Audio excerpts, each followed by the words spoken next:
یہ حدیث سنانے لگا ہوں، حدیث ہے، حدیث رسول ہے. جوان خاص کر کے ذرا میری بات پہ توجہ کرے، اور بزرگ خاص کر توجہ کرے جنہوں نے تربیت کرنی ہے. سنیں، حضور کی بارگاہ میں ایک نوجوان آیا ہے، یہ سنگ میل ہے حدیث، اس کو یاد رکھنا.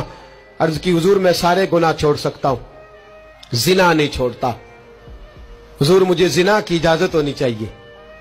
میرے حبیب نے تھپکی دی، بٹھا لیا. میں کہتا ہوں حضور نے گناہگاروں کو معاشرے سے کاٹا نہیں، ان کی تربیت فرمائی ہے، ان کی تربیت فرمائی ہے، ان کو قریب فرمایا. میرے حبیب کریم صلی اللہ علیہ وسلم نے فرمایا ادھر آپ بیٹھ جا.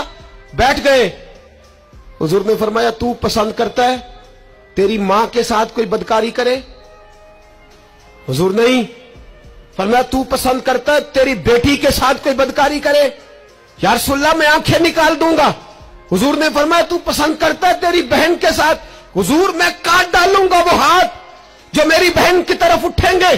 فرمایا تو پسند کرتا ہے کہ تیری خالہ پھوپھی ممانی کی طرف کوئی ایسی حرکت کرے؟ حضور میں کاٹ کے رکھ دوں گا ان لوگوں کو جو بات بھی کریں گے.